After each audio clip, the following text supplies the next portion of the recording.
Bismillahirrahmanirrahim. Assalamualaikum warahmatullahi wabarakatuh. Alhamdulillahi rabbil alamin. Wabihi nasta'inu ala umuri dunya waddin. Wassalatu wassalamu ala ashrafil anbiya'i wal mursalin. Sayyidina wa maulana Muhammad wa ala alihi wa sahbihi ajma'in. Amma ba'du. Yang tiang hormati Bapak Sekretaris Dinas Sosial Provinsi Nusa Tenggara Barat, para pejabat, Bapak Ibu Kepala Bidang, Kepala Seksi, singkatnya hadirin hadirat, jamaah pengajian yang dimuliakan Allah Subhanahu wa Ta'ala. Mengawali kajian imtak kita pada pagi hari yang mulia ini, izinkan tiang mengajak kita semua untuk terus kita bersyukur kehadirat Allah Subhanahu wa Ta'ala. Karena kita yakin bahwasanya kehadiran kita di sini itu semua adalah karena nikmat dan karunia Allah Subhanahu wa Ta'ala. Kesempatan yang kita dapatkan pagi hari ini sehingga kita bisa memulai kegiatan kita dengan imtak bersama, semua itu adalah karena karunia Allah Subhanahu wa Ta'ala. Karena itu manusia yang baik di hadapan Allah adalah mereka yang pandai bersyukur. Mereka yang terus bisa mensyukuri segala nikmat dan karunia Allah Subhanahu wa Ta'ala. Paling tidak Bapak Ibu, ada 3 janji Allah Subhanahu wa Ta'ala yang akan didapatkan oleh mereka yang pandai bersyukur. Yang pertama, dalam surat Az-Zumar ayat 7 Allah Subhanahu wa Ta'ala tegaskan, wa in tashkuru yardahu lakum.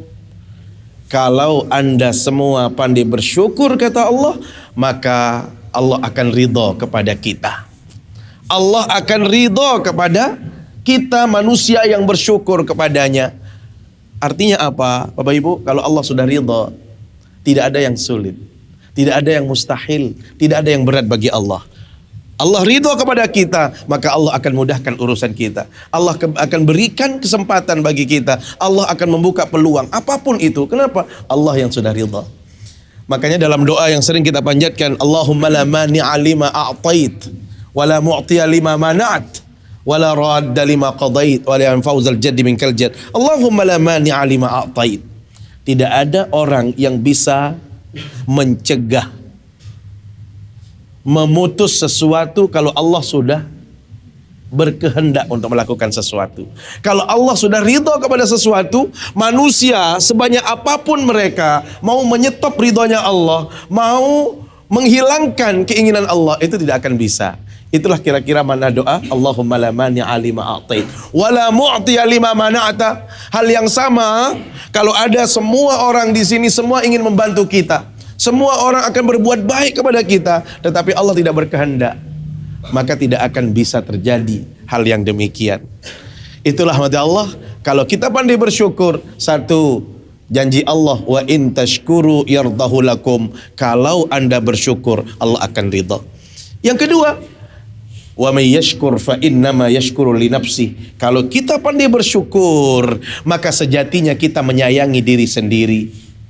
Kita itu senang, kita sayang kepada diri kita sendiri. Jadi mohon maaf, kalau kita bersyukur itu bukan kebutuhan Allah, bukan kepentingan Allah, tetapi sebenarnya yang berkepentingan dalam bersyukur itu adalah kita semua sebagai hamba Allah. Artinya kalau kita pandai bersyukur, maka akan kembali nilai syukur itu kepada kita.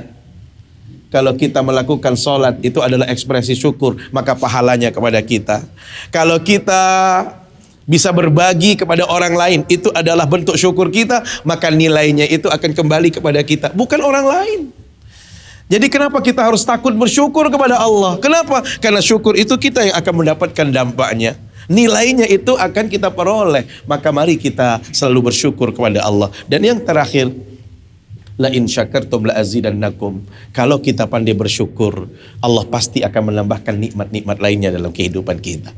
Maka mudah-mudahan di pagi hari ini semua yang hadir, baik pejabat, dari sekretaris, kepala bidang, yang tadi saya tidak sebutkan juga kepala panti, Masya Allah, yang hadir pada kesempatan ini. Mudah-mudahan dengan cara inilah bentuk kita atau cara kita menunjukkan rasa syukur kita kepada Allah Subhanahu wa taala. Salawat serta salam selalu kita sampaikan ke hadapan baginda Rasul sallallahu alaihi wasallam. Semoga kita semua mendapatkan syafaatnya di hari kiamat kala. Amin ya rabbal alamin. Bapak Ibu yang dimuliakan Allah Subhanahu wa taala, seorang ulama yang namanya Ibnu Rajab Al-Hambali dalam kitab beliau Lataiful Ma'arif menegaskan, nilai ibadah seseorang di hadapan Allah paling tidak dipengaruhi oleh dua faktor. Bapak Ibu, pastikan kalau ada dua faktor ini dalam ibadah kita, maka dijamin nilai ibadah kita berlipat ganda.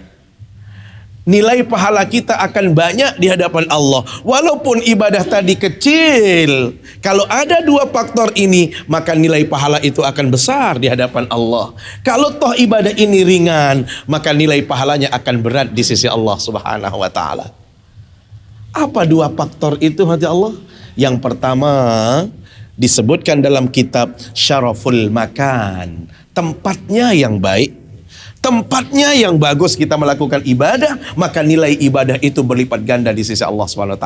Pertanyaannya, mana tempat yang paling baik di muka bumi ini? Jelas masjid. Maka tempat kita saat ini, ya, yang paling beruntung itu sebenarnya dinas sosial. Benar? Kenapa? Karena tidak semua dinas itu punya masjid. Yang saya tahu itu ya PU sama sini. Tetapi yang paling lama itu ya di sini yang punya masjid. Artinya apa? Di satu sisi kita ada dekat kantor, tetapi satu sisi ini juga tempat yang istimewa. Jadi masjid itu, hanya Allah, bagaimanapun bentuknya, dia tidak akan bisa dikalahkan nilainya dengan tempat yang paling mewah di rumah kita. Kalau toh rumah kita seperti hotel, kita buat tempat ibadah, tetap dia tidak akan bisa menyamai orang yang beribadah di masjid. Makanya subhanallah, kita, terutama laki-laki, anjuran dalam agama itu adalah melakukan ibadahnya, melakukan kegiatannya itu lebih banyak di masjid. Maka Rasul Shallallahu Alaihi Wasallam memberikan salah satu motivasi beliau adalah apa? 7 golongan yang akan dijanjikan oleh Allah mendapatkan perlindungan kelak di hari kiamat, dan tidak ada yang bisa memberikan perlindungan besok kecuali Allah. Salah satunya siapa?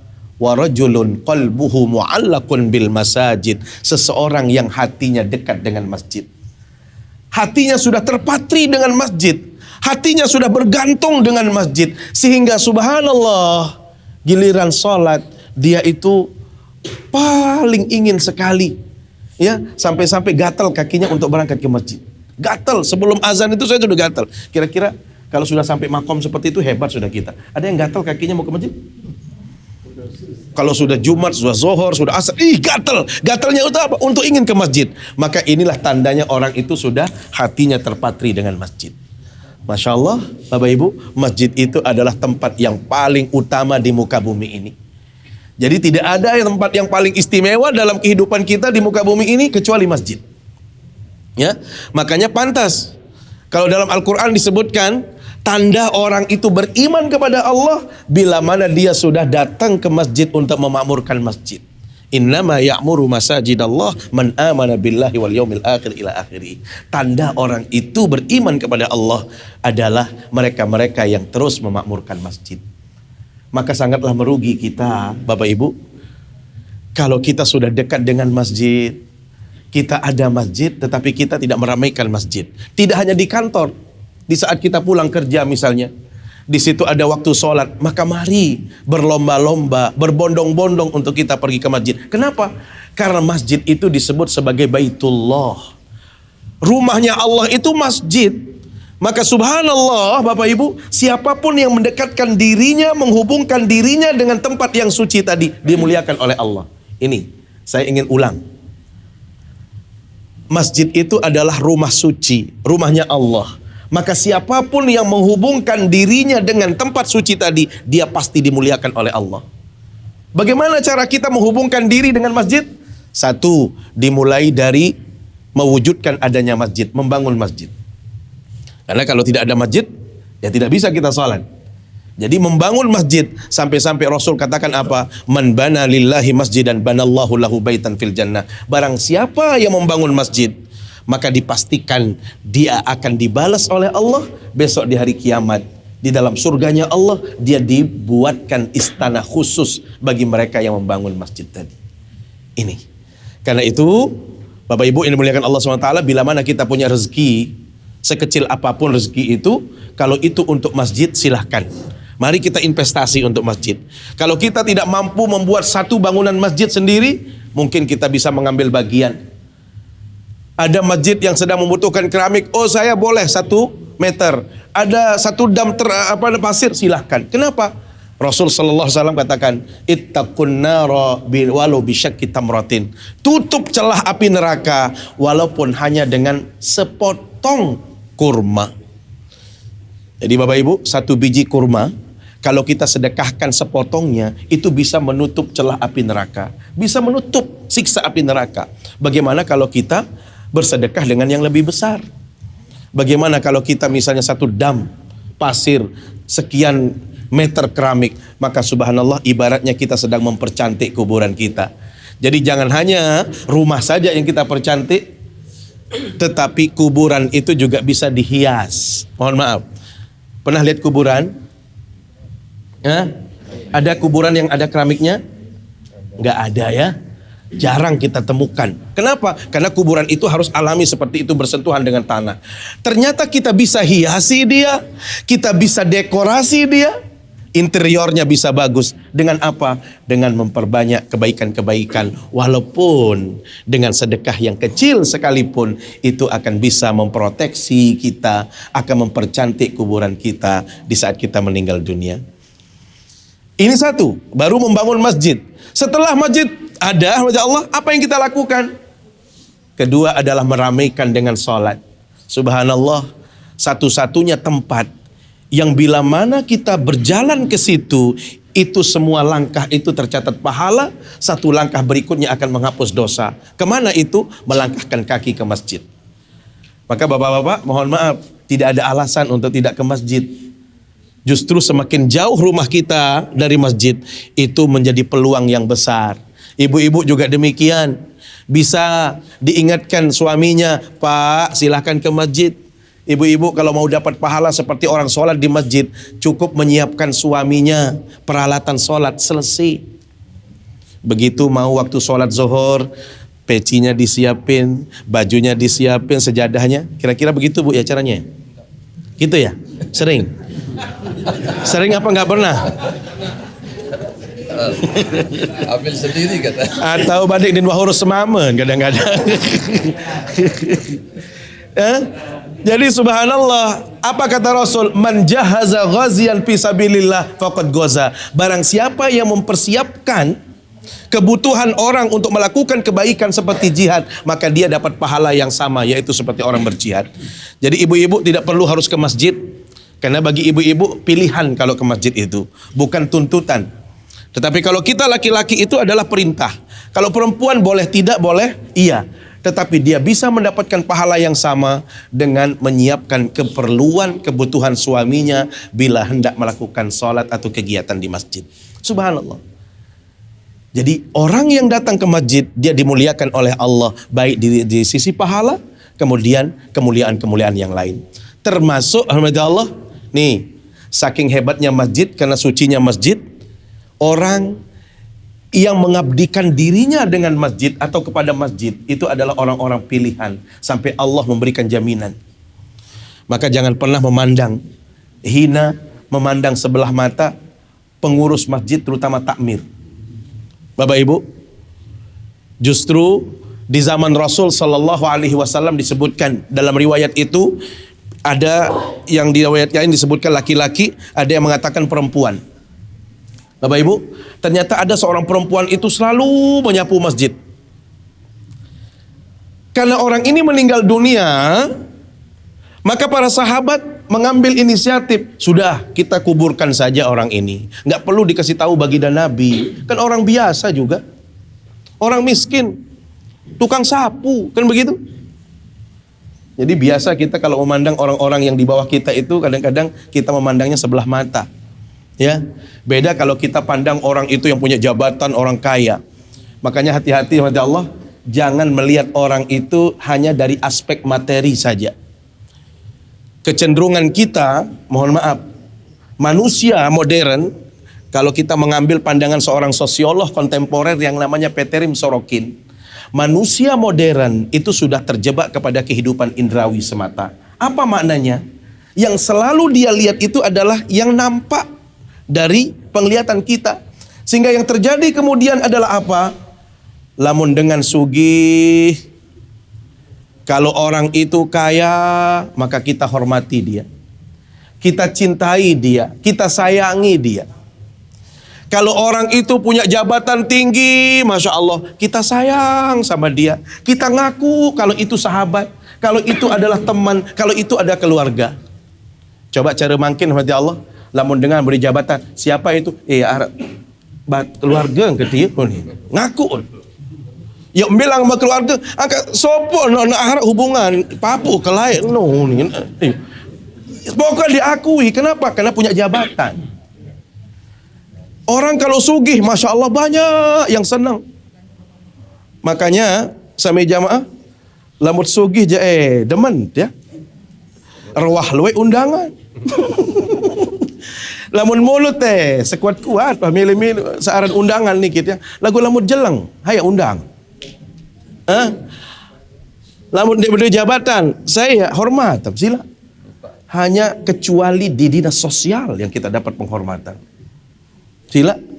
Kenapa? Karena di dinas sosial ini mereka-mereka itu ada di antara kita yang memang membidangi khusus untuk anak yatim, orang yang broken home, orang yang bermasalah. Maka subhanallah ini yang patut kita syukuri. Bapak Ibu, bekerja di dinas sosial ini bukan hanya sekedar mendapatkan gaji, bukan hanya sekedar untuk bertahan hidup, tetapi subhanallah nilai ibadahnya itu sangat besar. Maka yang paling penting saat ini adalah apapun yang kita lakukan Bapak Ibu, ketulusan itu menjadi sangat utama. Jadi jangan memandang ibadah itu hanya sholat saja, zikir saja. Lupa dia kalau kita bekerja itu juga bagian daripada ibadah. Makanya di dalam hadis Rasul Shallallahu Alaihi Wasallam itu disebutkan, kalau ada orang yang membanting tulang berusaha sendiri, tujuannya adalah supaya dia tidak menyusahkan orang lain, maka yang dia lakukan itu ibadah. Kalau ada orang yang keluar dari rumahnya untuk bekerja mencari nafkah, tujuannya adalah untuk mencukupkan kebutuhan keluarganya, maka itu juga menjadi jihad di jalan Allah Subhanahu wa taala. Maka karena ini adalah bagian daripada jihad Bapak Ibu, maka ketulusan itu menjadi sangat utama. Karena ibadah apapun itu, sebaik apapun ibadah itu, kalau kita tidak melakukannya dengan penuh ketulusan kepada Allah, tidak ada gunanya. Wa ma umiru illa liya'budullaha mukhlishina lahuddin. Ini. Maka hati-hati di dalam memandang orang. Termasuk tukang sapu yang tadi saya sebutkan dalam riwayat Bapak Ibu. Begitu meninggal dunia oleh para sahabat, ya sudah kita makamkan. Jangan kasih tahu Rasul. Rasul itu sibuk. Rasul itu terlalu banyak urusan. Subhanallah. Begitu datang baginda Nabi untuk sholat di masjid, yang beliau tanyakan apa? Mana orang yang sering menyapu di masjid ini? Bayangkan Bapak Ibu, kalau bukan orang yang punya harga, punya nilai, punya posisi di hadapan baginda Nabi, orang ini tidak mungkin ditanyakan. Walhasil para sahabat menjawab, ya Rasul, mohon maaf, orang itu sudah meninggal dunia dan kami tidak mau merepotkanmu, kami sudah makamkan. Apa kata Rasul? Dengan nada tinggi, di mana kamu makamkan orang tadi? Begitu ditunjukkan kuburannya, beliau berangkat ke kuburan tadi, beliau sholat gaib di atas kuburan. Ini adalah bentuk apresiasi kepada orang-orang yang dekat dengan masjid. Maka kita harus hati-hati juga kepada Allah. Kalau kita tidak bisa dekat dengan masjid, paling tidak kita memuliakan orang-orang yang mengabdikan diri kepada masjid. Para takmir, para merbot, itu adalah orang-orang yang dekat dengan Allah Subhanahu wa taala. Hadirin hati Allah Subhanahu wa taala, inilah yang kita sebut bahwasanya tempat itu mempengaruhi nilai ibadah. Maka masjid, bila mana seseorang itu rutin melakukan ibadahnya di masjid, dia tidak akan sama nilainya dengan orang yang beribadah yang sama di rumahnya. Bayangkan kalau misalnya beliau, Pak Sekdis, selalu di masjid, karena rumah beliau dekat masjid, terus misalnya 5 kali, bisa dibayangkan sekali berangkat itu bukan lagi 27 nilai pahalanya. Itu baru sholat jamaah, belum langkahnya, belum lagi iktikafnya, belum lagi zikirnya. Bisa-bisa kita mendapatkan sekali sholat itu 50. Kenapa? Karena kita melakukannya di masjid. Bandingkan dengan orang yang istiqomah tetapi sholatnya di rumah. Sekali dia sholat 5, 1, 1, 1, maka 5 kali dia sholat fardu, dia hanya mendapatkan 5 pahala. Kira-kira mana yang lebih banyak? 5 apa 50? Jelas 50. Maka orang ini kalau kita konversi ke usia, bisa dikatakan orang ini jauh lebih produktif daripada orang itu. Orang ini jauh lebih mulia daripada yang ini. Orang ini lebih panjang usianya. Kenapa? Karena usianya dia gunakan untuk kebaikan. Ini yang satu, Bapak Ibu. Satu, syaraful makan. Tempat itu mempengaruhi nilai ibadah. Yang kedua, yang mempengaruhi nilai ibadah itu adalah syarafuz zaman. Waktunya yang baik. Timingnya yang tepat kita melakukan ibadah. Pertanyaannya, waktu yang baik itu mana? Apa? Jelas bulan Ramadan itu tidak ada yang menandinginya. Setelah bulan Ramadan yang paling utama apa? Nih, hari-hari di mana Bapak Ibu saat ini berada. 10 hari pertama di bulan Zulhijjah itu adalah hari-hari yang istimewa di hadapan Allah. Satu, keistimewaan 10 hari pertama. Satu, berlaku keumuman bulan Zulhijjah itu adalah bagian daripada Ashhurul Hurum, bulan haram. Yang kedua, lebih spesifik lagi, Rasul sallallahu alaihi wasallam menegaskan tentang keutamaan 10 hari pertama di bulan Zulhijjah. Rasul bersabda, "Ma min ayyamin al-amalus salihu fiha ahabbu ila Allah min hadhil ayyam." Tidak ada hari yang paling mulia, paling dicintai oleh Allah kecuali hari-hari ini. Yang dimaksud adalah apa? 10 hari pertama di bulan Zulhijjah. Bapak Ibu, para sahabat bertanya, "Qila ya Rasulullah, min jihadin fi sabilillah." Bagaimana kalau kita bandingkan pahala 10 hari ini dengan jihad di jalan Allah? Keluar berperang di jalan Allah. Bapak Ibu, orang dulu itu selalu menjadikan jihad itu adalah ibadah paling mulia. Semua orang ingin berjihad di zaman Rasulullah. Kenapa? Karena mereka menginginkan syahadah, mati dalam keadaan syahid. Yang kedua, kejayaan Islam. Itulah tujuan orang berjihad. Makanya orang dulu berjihad itu benar-benar siap lahir batin. Kalau sekarang ini kan angen doang milih berjihad. Lamun buka pendaftaran, saya milih juk Syria, saya milih juk Sudan, saya milih juk Palestina, selapu berdaftar. Hanya berdaftar modalnya. Dia lupa kalau di tempat-tempat itu juga, mohon maaf, kondisi cuaca berbeda, kondisi budaya beda, bahasa beda. Lagu angen doang milih berjihad. Kemana? Mau ke Palestina. Dia lupa di Palestina itu kalau saat ini cuacanya panas sekali. Dia mendekati Mekah. Bayangkan, India itu Bapak Ibu, kalau baca berita, di India Timur kalau nggak salah, itu sehari bisa meninggal 170 orang. Kenapa? Karena kepanasan. Saya tidak bisa membayangkan orang mau pergi berjihad tanpa ada kesiapan lahir batin, sampai itu langsung kepanasan. Boya ampe-tampe, ampe-tampe timai. Ambil kipas, bukannya mau pergi perang cari kipas, ngerepotin tuan rumah lagi. Saya tidak bisa membayangkan kalau musim salju, karena kita tidak tahan dengan dingin. Masya Allah, sampai di sana justru kita merepotkan tuan rumah. Jadi jihad itu harus matang pikiran kita. Makanya jihad itu bukan hanya sekedar mau, keinginan saja, tetapi kita harus mempersiapkan lahir batin. Karena itu Rasul sallallahu alaihi wasallam di saat ditanya oleh sahabat, "Ya Rasul, kalau kita bandingkan 10 hari pertama ini dengan jihad di jalan Allah, mana lebih utama nilainya?" Rasul menjawab, "Ini lebih utama 10 hari yang saat ini Bapak Ibu berada. Kecuali," kata Rasul, "hanya satu yang bisa menandingi keutamaan 10 hari pertama di bulan Zulhijjah ini." Apa itu? "Illa rajulun kharaja bi nafsihi wa malihi falam yarji' min dzalika bi syai'." Kecuali ada orang yang keluar dari rumahnya. Bukan hanya keluar saja, tetapi dia siap lahir batin membawa semua harta yang dia miliki. Tabungannya selapuk searah ilik rekening mun sogulan doang. Kepeng searah ilik bawa galang sogul. Bawa kasur bih. Kira-kira harap dengan sanggup berapa menit? tabungan lebih. Ya lalu sogol untuk apa? Berperang di jalan Allah. Dia keluar membawa hartanya, 1 rupiah pun tidak ada tersisa di rumahnya. Orang ini pergi berjihad di jalan Allah, membawa uangnya, membawa dirinya, lahir batin, dan orang ini meninggal di medan perang. Hanya itu yang bisa menandingi 10 hari pertama di bulan Zulhijjah ini. Kira-kira Bapak Ibu, istimewa apa tidak?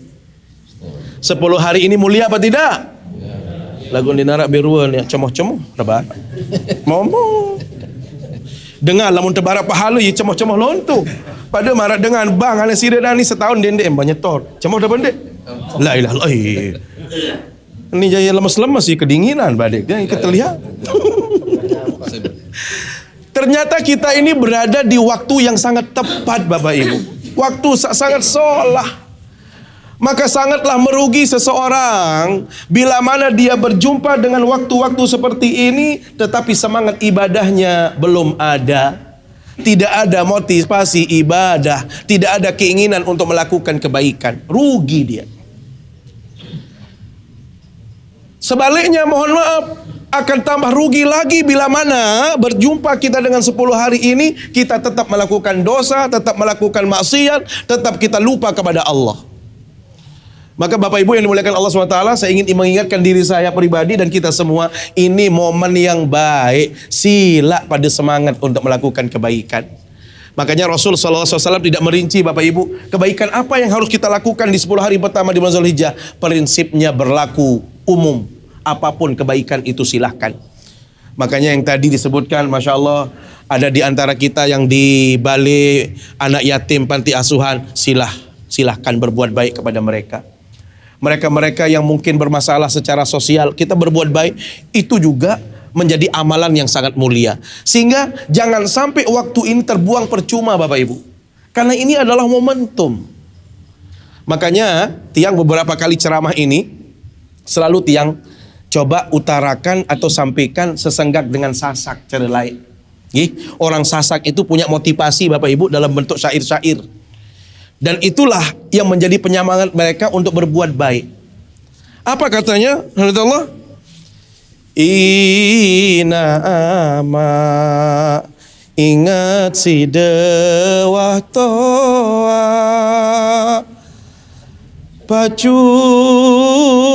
pacu pita jari sango era kuat tunas ampun dosa salah elek Tuhan sak bersifat mesa ina ama ingat gama siksa era api neraka sino ende ini pedak ongkat manusia Nabi ongkat tangis manusia sak tersiksa marah ongkat hewan sandek mau kakan pupa. Lihat, itu adalah motivasi. Artinya apa? Ini adalah waktu bagi kita untuk memperbanyak amal. Maka mari kita memperbanyak kebaikan, memperbanyak amal saleh, memperbanyak ketaatan kita. Denden sabedait ke 10 hari niki masih jamak-jamak, masih pada malas, masih pada abot. Inilah orang-orang yang merugi. Maka tiang mengingat diri kita, ini adalah waktu yang tepat untuk kita berinvestasi. Makanya Rasul sallallahu alaihi wasallam di antara amalan-amalan yang bisa kita lakukan di 10 hari pertama di bulan Zulhijjah, kata beliau, 1, ini adalah hari istimewa. Fa'aksiru minat tahlil wa takbir wa tahmid. Sunnahnya di 10 hari pertama di bulan Zulhijjah dari tanggal 1 Bapak Ibu, idealnya kita memperbanyak takbiran. Kebir cara itu. Jadi kebir sudah kita Allahu Akbar, Allahu Akbar, Allahu Akbar. La ilaha illallah, wallahu akbar, Allahu akbar walillahil hamd. Kapan kita mulai takbir? Tanggal 1 Zulhijjah. Makanya dulu Allah di zaman Nabi, Abu Hurairah, Ibnu Umar itu keluar ke pasar, naik ke tempat yang tinggi, langsung beliau bertakbir, Allahu Akbar, Allahu Akbar. Supaya apa? Jamaah yang lain, masyarakat yang mendengar juga ikut bertakbir. Jadi ini anjuran yang belum kita amalkan sampai detik ini adalah memperbanyak takbir, tahmid, tahlil dari tanggal 1.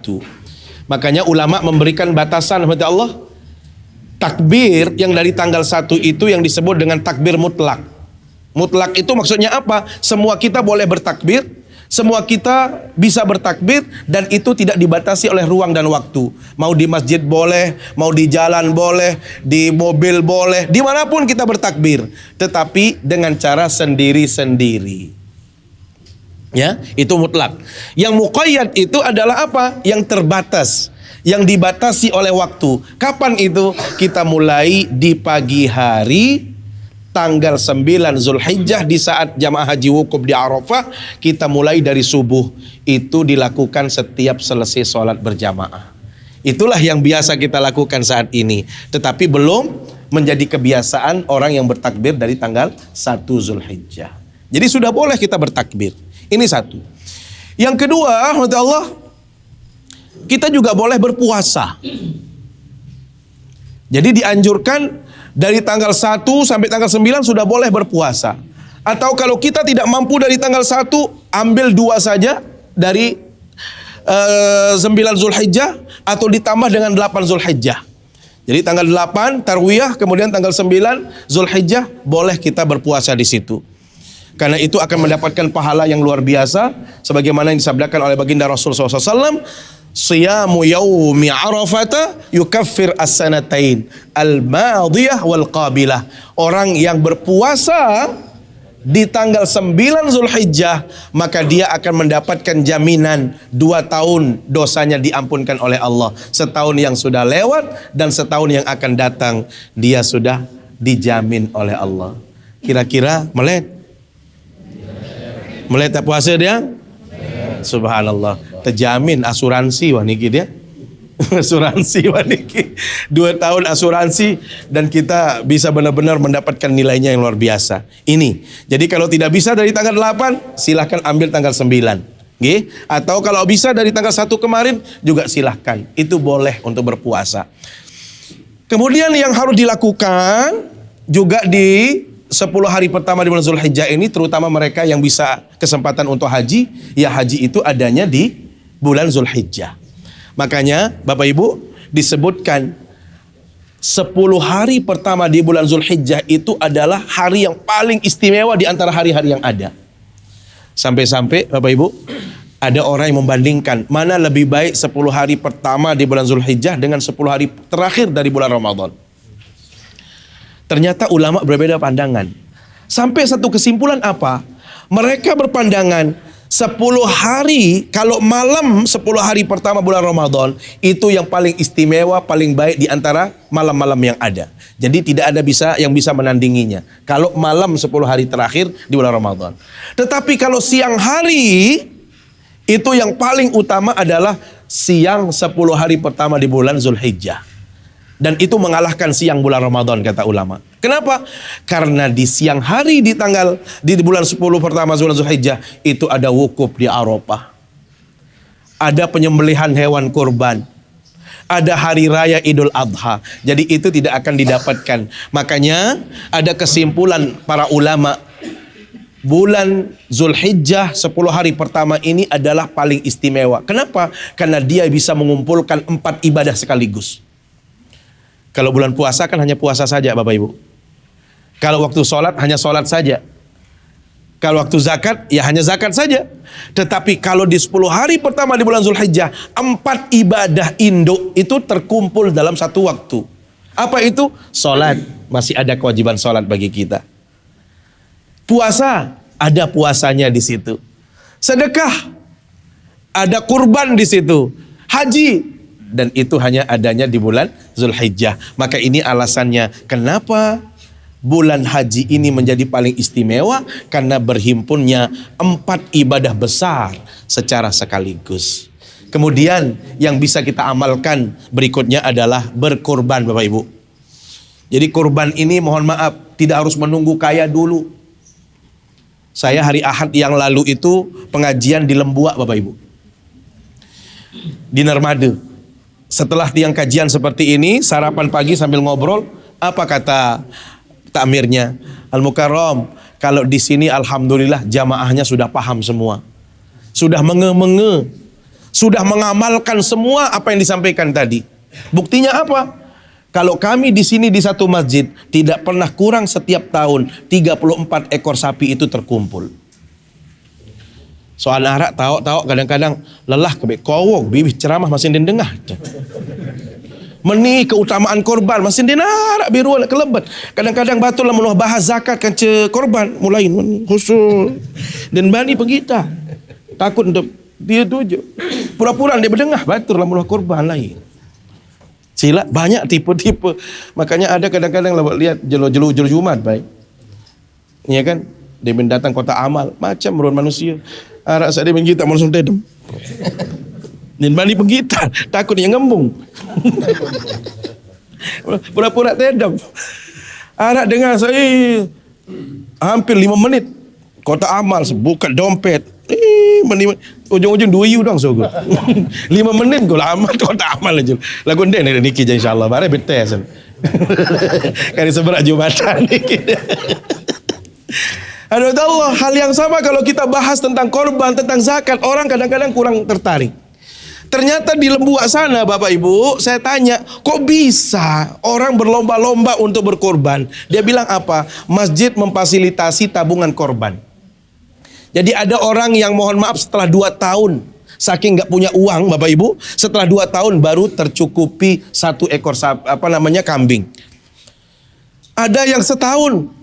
Jadi ada absennya, dia nyetor setahun alhamdulillah bisa. Ada yang mohon maaf tahun ini kata takmirnya, dia bawa uang ke hadapan saya 500.000 itu logam 1.000 semua. Saking lama nabungnya dan saking orang-orang biasa. Ada yang 2.000 itu 1 juta. Dia bawa untuk ikut berkorban. Apa gawean? Tukang tusuk sate, ampet sate, jual sayur, jual daun. Dinarak sasugi-sugi. Sampai jamaah dinarak baik jadi kabit. Saya tersebut niki maksud tiang, bukan yang di sini. Dia Lembuak maksud tiang. Saya tukang, ya Allah, saya jual daun nih. Ya Allah, ternyata mereka itu termotivasi. Kenapa? Karena dia tahu ini momennya masalahnya. Waktu. Dia tidak mau momen yang baik ini hilang percuma begitu saja. Sehingga walaupun mereka tidak punya, dia berusaha, subhanallah. Makanya sampai 2 tahun mereka ngumpulkan itu karena mereka tidak punya. Nah, kemudian apa yang dilakukan oleh takmir? Saya tanya, Zohor itu sudah ready semua, sudah dibagikan. Kupon itu dikasih orang yang kaya, orang yang miskin, siapapun, yang penting datang ke masjid itu mendapatkan jatahnya. Bapak Ibu, Zohor dibagi. 10 orang itu adalah yang membersihkan. Karena di RPH itu sudah bagus tempatnya. Kemudian 50 orang itu yang mengisi dagingnya. Begitu pembagian, ada pengajian sebentar. Orang-orang berkorban itu duduk di depan sana. Disebut satu-satu. Nih, Inak Fatimah jual kayu bakar. Nih, jual daun. Nih, jual sate. Lah, saya tersebut-sebut dikit dengan diarak doang. Apa dengan searak dia nak merasa berbeda ya? Coba lihat. Jadi ternyata untuk berkorban itu tidak harus kaya, tetapi ada keinginan, ada kemauan hati Allah. Kenapa mereka berkeinginan untuk berkorban? Karena mereka tahu nilai pahalanya sangat tinggi. Inilah yang tiang sampaikan tadi dalam sesenggak sasak. Mumpung arak waktu, sila peluai amal, peluai pahala yang pelunggum sami. Bayangkan Rasul SAW mengatakan, Ma hadhil udhiyah ya Rasul. Sahabat bertanya, apa jakanan kurban niki ya Rasul? Apa jawab Rasul? Hadhihi sunnatu abikum Ibrahim. Ini adalah sunnahnya Nabi Ibrahim. Malana ya Rasulullah fil adahi. Apa yang kami dapatkan? Bikulli sya'ratin hasanah. Setiap satu helai dari bulu hewan yang kita korbankan itu satu pahala. Mana bendahara di sini? Yang paling hebat hitungannya. Coba suruh elongan, bembek suruh hitung pira bulu. Sepenter-penter ngitung sampai jawab masih penangan bejulu dia. Apa artinya? Itulah nilai kebaikan yang kita peroleh. Apalagi kalau kita bisa menyembelih satu ekor kambing atau sapi. Saya pikir ini yang bisa Tiang sampaikan. Hal-hal yang bisa mempengaruhi nilai ibadah. Paling tidak dua hal ini harus kita jadikan motivasi. Ingat kalau ibadah, ingat tempat, ingat waktu. Maka kalau kita tahu ini tempatnya bagus, waktunya bagus, maka sila pada berlomba-lomba untuk kita meningkatkan kebaikan kita. Terima kasih. Bismillahirrahmanirrahim. Assalamualaikum warahmatullahi wabarakatuh. Waalaikumsalam warahmatullahi wabarakatuh. Saya ingin tanya Pak Ustaz, walaupun tadi Pak Ustaz mengatakan adalah sesuatu hal yang tidak menarik, tetapi saya ingin lebih mempertanyakan ini terkait dengan fikih sedekah untuk kurban. Pak Ustaz tadi. Yang pertama, Pak Ustaz, sedekah kurban. Kalau kita lihat praktek di beberapa kampung ataupun PTN yang ada di daerah kita selama ini, sedekah kurban itu diserahkan kepada seluruh warga masyarakat. Nah, namun pertanyaan saya sedikit lebih dalam, apakah sedekah kurban itu bisa diberikan kepada non-muslim? Karena kita bisa melihat dari sisi kemanusiaan, sisi sosial, kekompakan dan kebersamaan kita. Misalnya itu di BTN misalnya. Itu yang pertama. Yang kedua, kita melihat maraknya beberapa masjid ini mengadakan Idul Kurban, Idul Adha. Pertanyaannya, apakah panitia kurban itu bisa mendapatkan daging kurban? Nah, karena beberapa kajian yang kita ikuti masih menjadi sesuatu yang menjadi diskusi para ustaz. Apakah boleh panitianya mendapatkan daging kurban? Dan ketiga terakhir Pak Ustaz, terkait dengan kurban lagi. Kalau kita ketahui bahwa kurban sapi itu adalah 7 orang. Kurban onta mungkin seperti Pak Ustaz mengatakan setiap ceramahnya bisa 7 atau 10. Kambing bisa 1 orang. Nah, tetapi kalau kita kurban sapi 7 orang, maka kita akan memperoleh 1/3 dari seluruh yang bisa kita makan. Apakah korban setelah mendapatkan 1/3, apakah boleh meminta buat saya kepala sapinya? Karena ada tetangganya saya yang minta. Apakah masih berhak seorang kurban yang sudah mendapatkan 1/3 tetapi meminta lagi kepalanya, kakinya? Terima kasih Ustaz. Assalamualaikum warahmatullahi wabarakatuh. Waalaikumsalam warahmatullahi wabarakatuh. Saya pertanyaan Pak Ustaz, singkat saja.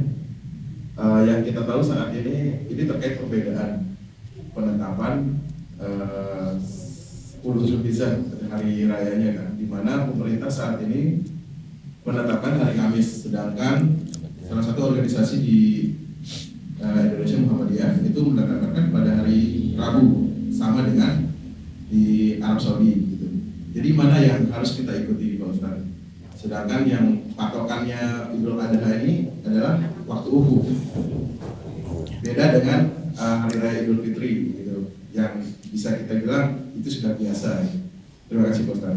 Assalamualaikum warahmatullahi wabarakatuh. Waalaikumsalam.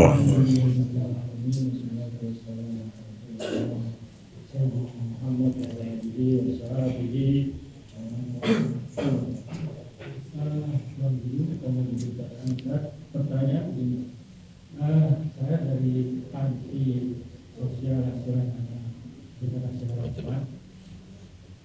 Sasaran kami anak terlantar, khususnya anak yatim piatu dan piatu. Nah, kalau secara hukum negara apa undang-undang, anak terlantar atau yatim piatu itu sasarannya usianya sampai 18 tahun.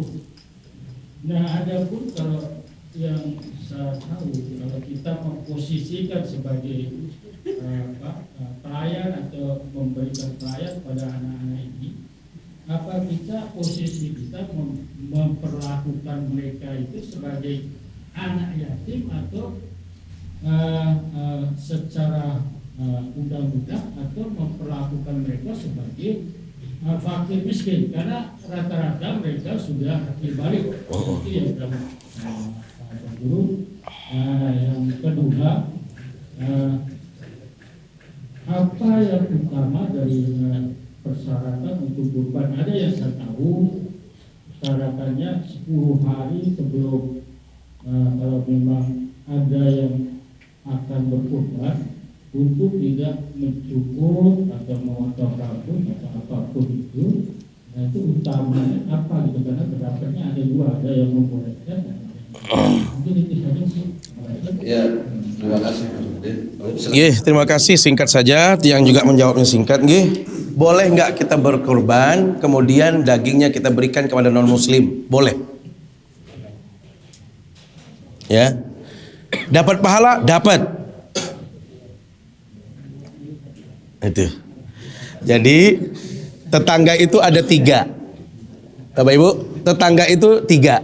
Ini yang sering kali soalnya ini orang, Masya Allah, tetanggaan samaan, giliran ampet sate, teduk doang.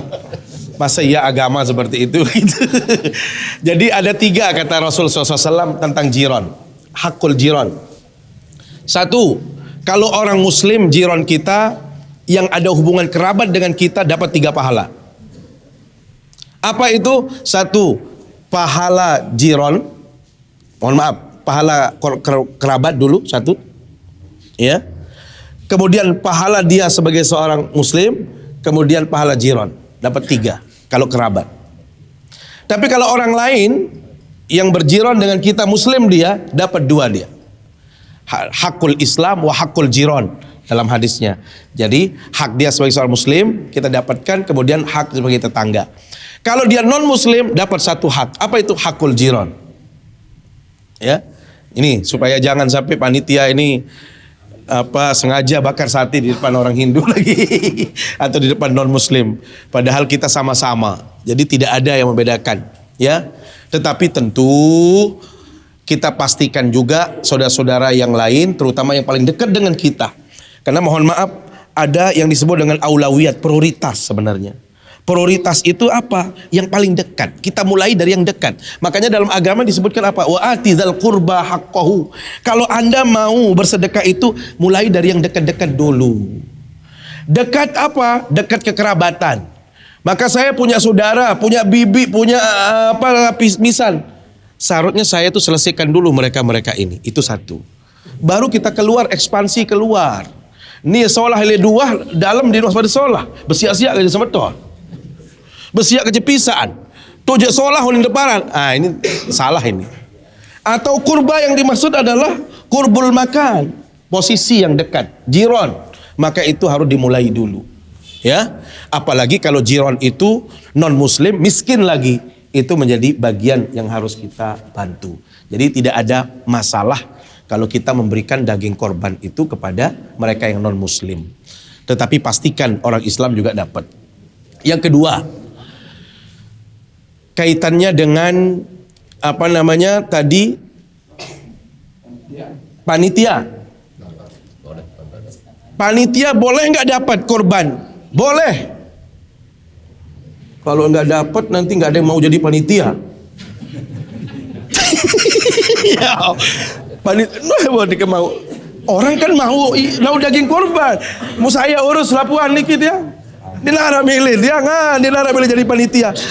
Pada barak mangkin di kantor-kantor kan tidak ada yang mau jadi panitia. Kenapa? Karena itu satu satker. Lai arah honor, selalu milih jadi panitia. Nah ini dilarang honor, dilarang milih jadi panitia. Jadi boleh. Panitia itu kan belum tentu juga. Inilah bedanya hewan kurban dengan yang lain. Hewan kurban itu boleh untuk orang kaya, boleh orang miskin. Maka yang menjadi panitia itu kan tidak semuanya orang kaya juga, orang miskin. Maka dia boleh mendapatkan. Ya. Apakah sedekah atau hadiah? Tetap hewan korban sudah dia dapat pahala korban. Ya. Korban dia dapat. Jadi korban itu bukan sedekah, bukan hadiah. Ya, korban sudah namanya. Jadi korban. Makanya pembagian distribusi korban itu 3 Bapak Ibu. Distribusinya apa? Dia dibagi menjadi sepertiga, sepertiga, sepertiga. Kalau kita berkorban, sepertiga itu untuk kita, maka kita boleh mengambil. Untuk saya kasih saudara-saudara saya, keluarga saya, boleh sepertiganya. Yang sepertiga kedua adalah untuk hadiah yang saya kasih kepada orang-orang kaya, kolega saya, teman-teman saya. Kabit-kabit saya kasih semua. Bisa. Kasih-kasih saya dapatkan. Boleh kena. Yuk. Karena saya yang ngasih. Sepertiga jatahnya dia dapat. Sepertiganya untuk orang miskin. Boleh dia dapat. Maka jadi, boleh nggak kepalanya itu kita kasih dia?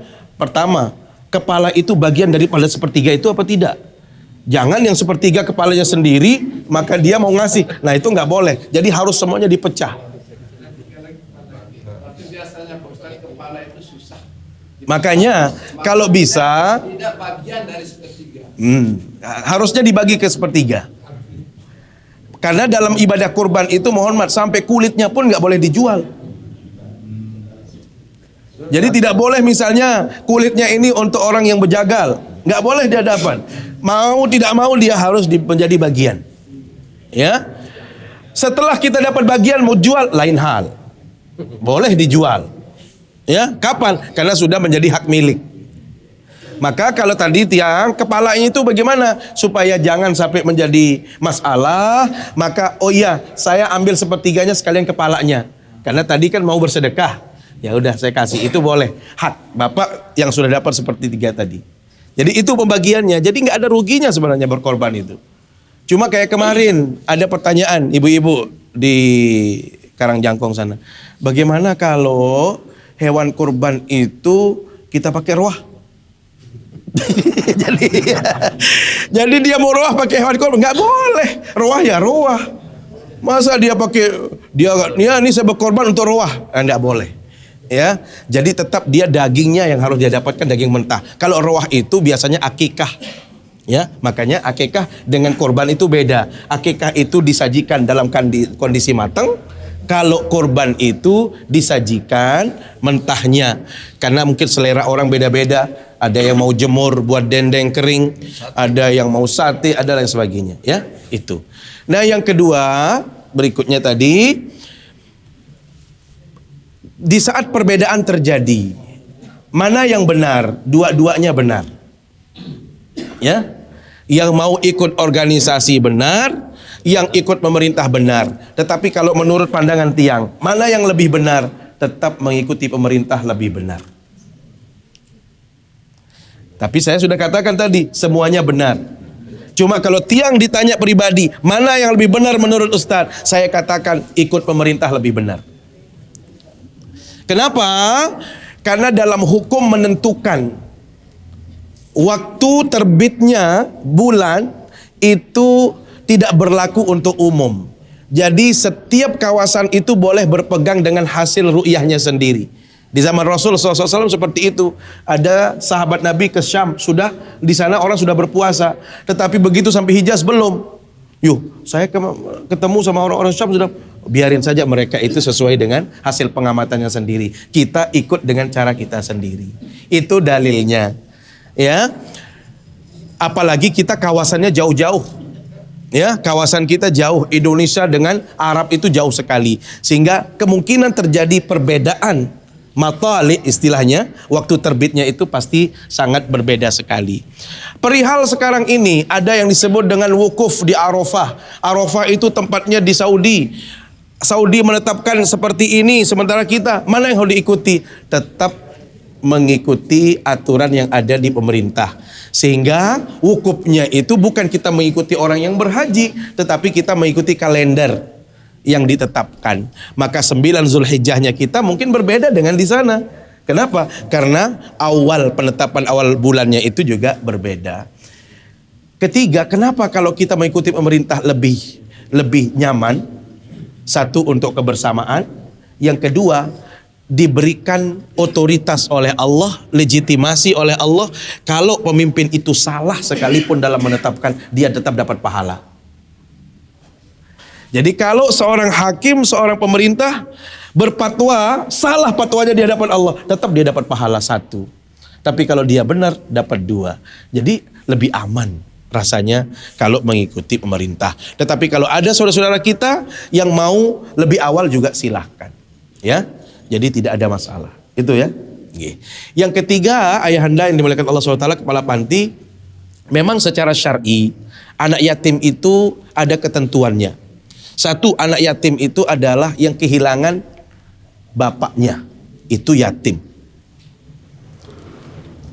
Kemudian dia belum akil baligh, ya. Yang ketiga, ya tentu dia masih membutuhkan bantuan, pertolongan, ya. Maka dalam kondisi seperti ini dia tetap diperlakukan seperti anak yatim, ya, selama dia belum mampu untuk mandiri. Cuma masalahnya dia sudah dewasa. Apakah dia tetap diperlakukan?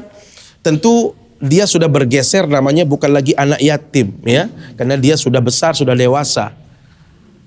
Kalau dia sudah mandiri, memang dia sudah harus lepas. Tapi kalau dalam kondisi seperti ini tidak mandiri, maka tetap itu menjadi bagian daripada binaan kita. Ya, dia tidak diperlakukan seperti anak yatim.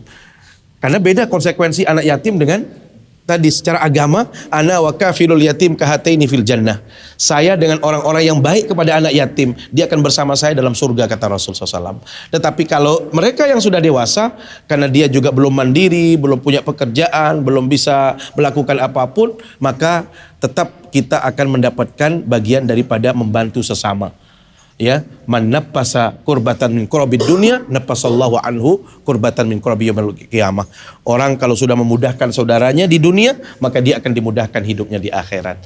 Jadi ayahanda sebagai kepala panti tentu tetap selama itu memang dia belum mandiri, masih perlu bantuan, ya, pengarahan, bimbingan dan lain sebagainya, itu tetap diperlukan, tetapi bukan sebagai anak yatim lagi, karena dia sudah secara usia dia sudah tidak lagi masuk usia anak yatim, ya, terutama sudah akil baligh.